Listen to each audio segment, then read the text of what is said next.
Continuamos en nuestra lectura cronológica de la Biblia y hoy vamos a comenzar a conocer a nuestros primeros héroes, porque ya hemos dicho el día de ayer que el término jueces quizás no es la traducción que mejor recoge todo el sentido original de la palabra, pero bueno, con el paso de las décadas dentro de nuestro cristianismo latinoamericano o cristianismo hispanoamericano, ¿verdad? En el idioma español, pues se nos ha hecho muy común llamar jueces a estos personajes, que como dijimos el día de ayer, proviene del término hebreo sofetim. Y esta es una palabra que comunica la idea de un líder carismático. ¿Qué significa carismático? Que lo que hacían lo hacían por el poder de Dios, no era por sus propias fuerzas, no era porque ellos eran sumamente capaces e inteligentes y fuertes, sino porque venía el Espíritu de Dios o venía el mensaje de la palabra de Dios y los guiaba y los acompañaba para tomar decisiones. Generalmente esas decisiones tenían que ver con liberar al pueblo de la opresión que estaban ejerciendo los vecinos, es decir, ya sea pueblos extranjeros o los propios cananeos y filisteos que vivían o coexistían junto con los israelitas. Así es que hoy vamos a comenzar a ver los primeros personajes de estos jueces o libertadores que nos aparecen. Y en Jueces capítulo 3 se nos presenta en los primeros versículos de este capítulo una verdad que es como un resumen de todo este libro, porque indica que el Señor, nuestro Dios, el Señor, recordemos que cuando aparece el término Señor así todo en mayúscula, en realidad es una forma de traducir el término YHWH, es decir, Yahvé, el título con el que Dios se presenta a Moisés. Entonces aquí dice que el Señor en realidad dejó que los cananeos coexistieran con los israelitas para probar a Israel. Por medio de la coexistencia con estas naciones, con estos otros pueblos, Israel estaba siendo probado. ¿Probado en qué? En si ellos iban a lograr obedecer los mandamientos de la ley y el pacto con Dios. Pero unos versículos más adelante, este capítulo nos muestra que el pueblo comenzó a quebrantar este pacto, permitiendo los matrimonios con los pueblos cananeos, es decir, entregando a sus hijas para casarse con varones cananeos o permitiendo que mujeres cananeas se casaran con sus hijos varones. Y tal vez uno dirá, ay, el amor todo lo puede, el amor todo lo supera, ¿qué había de malo en que pudieran tomarse por esposo, por esposa, entre uno y otro pueblo? Bueno, para empezar, el detalle es que no era esto tan sencillo. Recordemos que en la antigüedad, en esa época, los códigos familiares y los códigos de el clan o la cultura de la tribu donde se vivía era una herencia que se pasaba de familia en familia.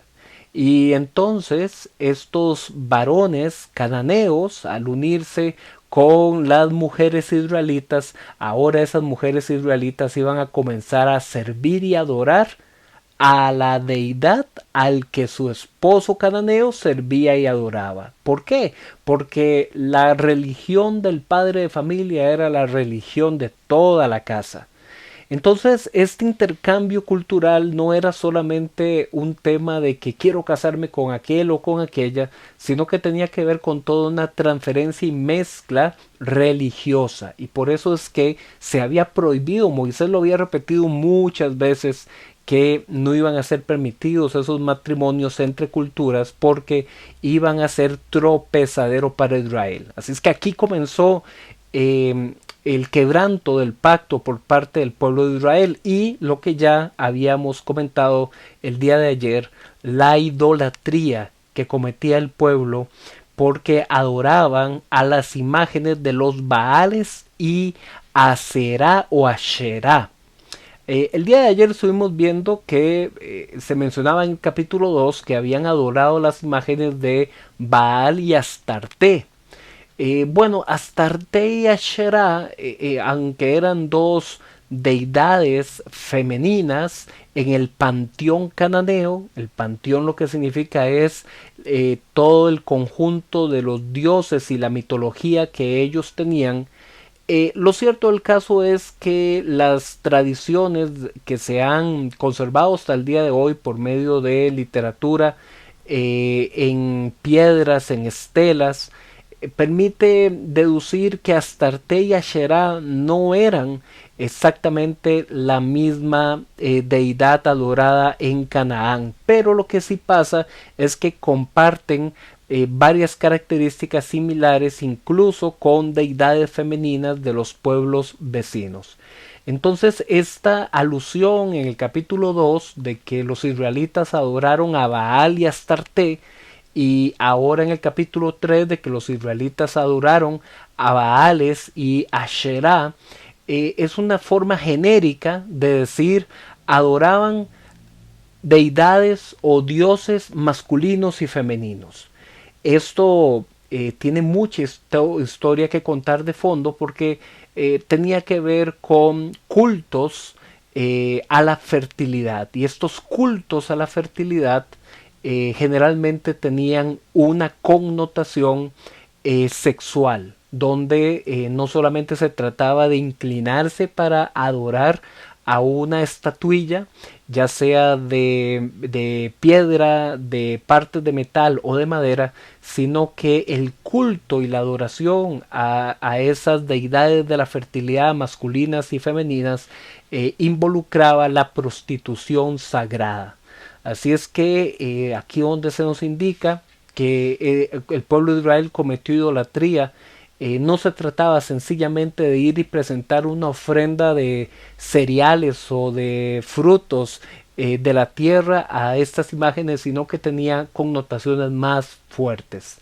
Por eso es que es considerado como una abominación y que el pueblo no debía de practicar. Pero bueno, quebrantaron el pacto y terminaron siendo seducidos por esa religiosidad, esa idolatría cananea. Como consecuencia de esto, el pueblo cayó en un primer ciclo de opresión, y esa opresión tenía que ver con Cusán. Cusán, un rey sirio, dominó a los israelitas durante 8 años. Pero después de esos 8 años el pueblo clamó al Señor, y entonces el Señor levantó a un primer juez libertador, que fue Otoniel. Recordemos, ya habíamos leído de él, Otoniel, el hermano menor de Caleb. Y dice la escritura algo muy importante, dice que Otoniel no peleó solo porque era muy astuto en temas militares, sino que el Espíritu del Señor vino sobre Otoniel para prevalecer contra Cusán. Y con Otoniel hubo paz en Israel durante 40 años. Pero pasado ese tiempo murió Otoniel. ¿Y qué pasó después de que murió Otoniel? Los israelitas volvieron, y aquí vamos a decir una frase que se va a repetir muchas veces en este libro y en otras partes del Antiguo Testamento. Los israelitas volvieron a hacer lo malo ante los ojos de Dios. Esta expresión de hacer lo malo ante los ojos de Dios se refiere a la idolatría. Entonces, ¿por qué llamamos a esto el ciclo de los jueces? Porque es un ciclo, como lo dijimos en el inicio de la introducción del libro, donde primero había una temporada donde el pueblo era fiel a Dios, después el pueblo caía en infidelidad a Dios por medio de la idolatría, entonces venía el castigo divino, el pueblo se arrepentía, el pueblo clamaba, y entonces venía un juez libertador que volvía a establecer la fidelidad, pero cuando moría ese juez libertador, otra vez había infidelidad y se repetía ese ciclo. Aquí lo vemos. Otoniel los defendió y trajo paz a la tierra de Israel, pero cuando murió Otoniel, después de estos 40 años de paz, el pueblo volvió a hacer lo que era malo ante los ojos de Dios.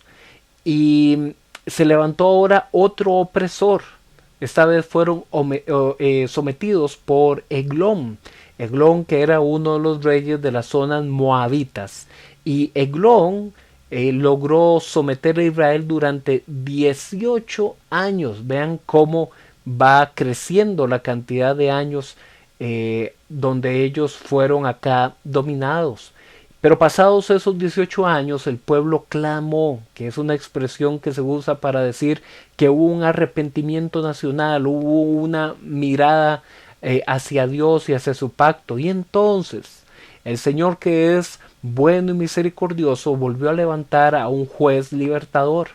En este caso, nuestro segundo juez es Ahot, que en algunas traducciones bíblicas se traduce como Ehum. Ahot logró engañar a Eglón, dice la escritura, y este es uno de los pasajes muy graciosos, interesantes, por lo sumamente, podríamos decir, mordaz, ¿no? Irónico, cínico, pero en realidad con muchísimo humor. Es como describe la forma en la que Ahot logró engañar no solo a Eglón, sino a todos sus guardas para poderse quedar solo con él, diciéndole que, mira, traigo una palabra de Dios para ti. Esto me da para hablar tantísimo por temas de tiempo. Aquí no tenemos el espacio para hacerlo, pero vean qué interesante cómo la escritura nos presenta a este rey moabita sumamente con comezón de oír. Él quería escuchar, bueno, qué es lo que este hombre tiene de parte de Dios para mi vida. Y eso fue en realidad su ruina, ¿ok? No estamos de ninguna forma diciendo que el Señor no puede usar tanto su palabra como a hermanos para traer un mensaje específico a nuestras vidas, pero lo cierto del caso es que tanto en la antigüedad como en la actualidad el tema del comezón por escuchar revelaciones, por escuchar nuevas profecías, también ha sido un camino de perdición para el pueblo de Israel y muchísimas veces de desviación para el pueblo cristiano. Entonces, acá aprendimos eso, ¿no? Ahod logró engañar a Eglón, quedarse con él, ofreciéndole que tenía una palabra de Dios para su vida, pero en realidad Ahod lo que hizo fue sacar su espada, su cuchillo y matarlo. Y bueno, ahí ustedes van a ver que de una forma muy cómica dice que Eglón era tan grueso, tan gordo, que logró introducir a todo su espada contra este hombre de tal forma que le rompió el estómago y hasta salió los desechos del intestino. Y entonces él, que estaba solo en un lugar apartado, un cuarto apartado, logró cerrar la puerta por dentro y escapar por la ventana. Y dice aquí un término muy gracioso que los servidores de Eglón pasaron y cuando vieron el cuarto cerrado y seguramente les llegó el olor, dijeron, Eglón, nuestro rey debe estar escondiendo, ¿verdad? O tapándose los pies, que esto es una expresión hebrea que es sinónimo de decir que estaba haciendo sus necesidades, que estaba defecando, y eso era lo que ellos creían, que por ese motivo era que tenía las puertas de la habitación cerrada. Así es que después, cuando se dieron cuenta y lograron abrir, vieron a este hombre muerto. Entonces, bueno, aquí aprendemos esto de que cubre sus pies. En realidad es una frase que se utiliza para hacer referencia a ir al baño, ¿verdad? Hacer las necesidades. Así lo diríamos en la actualidad. Lo cierto es que entonces Ahod logró matar a Eglón, este rey, y después logró guiar al resto del pueblo en batalla contra los moabitas y vencerlos. Y gracias a esto hubo paz en Israel por 80 años. Se nos menciona muy brevemente aquí en un versículo que después de esto Sangar también fue un juez en Israel y que logró prevalecer contra los enemigos filisteos, pero no se nos indica cuántos años duró la paz gracias a la intervención de Sanglar. Por eso es que algunos consideran que se debe contar como una intervención dentro de esta misma historia de Ahot, pero considerando que Sangar quizás fue un juez no israelita, sino que luchó contra los enemigos filisteos porque estaba por ahí y estaba siendo un instrumento de Dios para defender a Israel, pero sin ser israelita. Esos son deducciones a las que se llega por un análisis gramatical del nombre Sangar, que no es un nombre con letras hebreas. Y aquí se nos habla de los filisteos, ¿verdad? Los filisteos son descritos aquí en este libro como uno de los pueblos que coexistía con los israelitas, pero a diferencia de los cananeos, los filisteos habían llegado a esa zona, no existían ya antes, sino que habían llegado. Se le conoce en la arqueología y en literatura extrabíblica a los filisteos como una referencia para referirse a los pueblos del mar, que fue una serie de invasiones y emigrantes que llegaron a la costa mediterránea de Canaán durante el siglo XII. Ellos al parecer querían conquistar una zona de Egipto, pero al ser derrotados por el faraón, terminaron entonces quedándose en la costa mediterránea de Canaán y desde ahí comenzaron a hacerle la guerra a los israelitas. En Jueces capítulo 4 se nos presenta que después de que murió Ahok, ¿qué creen? Los israelitas volvieron a hacer lo malo a los ojos de Dios. Esto significa cometer idolatría. Y a causa de esto, los israelitas volvieron a ser dominados ahora durante 20 años por Javín, que era uno de los reyes cananeos que tenía su servicio a Císara, que era el jefe de su ejército. ¿Qué pasó después de esos 20 años? Que el pueblo se arrepintió, el pueblo clamó al Señor y entonces Dios levantó otro juez libertador. En este caso se nos habla de Débora. Se nos dice que Débora era una profetisa y además de profetisa era la gobernadora o la jueza sobre Israel. Era la persona que Dios usaba para responder los temas que el pueblo consultaba. El hecho de que diga que Débora era profetisa no nos debe extrañar, porque en la antigüedad, en ese contexto, había muchas mujeres que servían como profetisas, sobre todo en Mesopotamia y otras zonas vecinas. Se nos indica que Débora instruye a Barak para que Barak sea el líder militar de la batalla y le dice a Barak: Dios está contigo, ve y reúne a un grupo de varones de guerra, de hombres listos para la batalla de entre los hijos de Israel, porque Dios pondrá a nuestros enemigos en tu mano. Ve y haz la batalla contra Císara. Pero nos indica la escritura algo sumamente interesante. Nos dice que Barak tuvo sus dudas, tuvo su recelo y le dijo a Débora: Débora, está bien, yo voy a ir a pelear, pero solo si tú vienes conmigo. Y ese acto de un poquito de duda es interpretado por Débora, que le dice: sí, yo iré, pero esto que has dicho va a ocasionar que la gloria de derrotar a Císara no te la lleves tú, sino que una mujer recibirá la gloria por destruir a Císara. Y esto nos anticipa lo que va a pasar.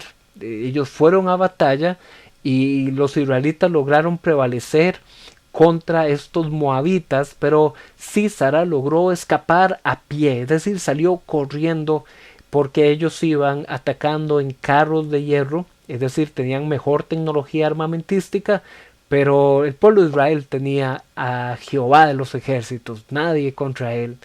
Císara logró escapar y llegó a una tienda en una zona cercana donde fue recibido por una mujer llamada Jael, Pero Jael, que al principio lo atiende, le da de tomar, lo oculta debajo de unas sábanas hasta que él se queda dormido, en realidad todo era parte de un engaño que Jael estaba tramando para esconderlo y terminar matándolo, clavando una estaca en su cabeza. Cuando finalmente Barak llega a buscar a Sísara, Jael le dice: pasa y mira cómo está el guerrero que tú andas buscando. Fue vencido por una mujer. Y aquí se va dando el cumplimiento profético de lo que Débora había anunciado. Y de esta forma entonces es esta mujer Jael quien se lleva la gloria por haber matado a Sísara. Y en Jueces capítulo 5 se nos presenta un salmo, solo que aquí se le llama el cántico de Débora. Este cántico de Débora le llamamos salmo porque es eso, es un canto, es una alabanza, donde reconoce que la victoria viene de Dios y que todos los reyes vecinos tienen que escuchar y que tienen que alabar y que tienen que reconocer que el Señor es rey y que Él está apoyando a Israel. Dos cosas nos llaman la atención de este cántico, y es que se nos presenta a Débora como la madre de Israel. Y esto es muy significativo porque generalmente se habla de Abraham, Isaac y Jacob como los patriarcas, es decir, los padres de Israel. Pero aquí Débora, por ser este agente usado por Dios para traer salvación y libertad a Israel, es mencionada, es llamada como madre de Israel. Esto es sumamente significativo. Y lo otro es que se nos menciona a Jael como una mujer también bendita. Bendita entre las mujeres es también Jael. Entonces es sumamente significativo que este cántico, este salmo, exalta la intervención de estas mujeres en favor de Israel. Al final del capítulo 5 se nos indica que gracias a esta intervención militar de Débora con Barak, el pueblo de Israel tendría paz durante 40 años. Así es que seguimos mañana conociendo a Gedeón, otro de los más famosos jueces libertadores, pero eso será mañana. Nos vemos.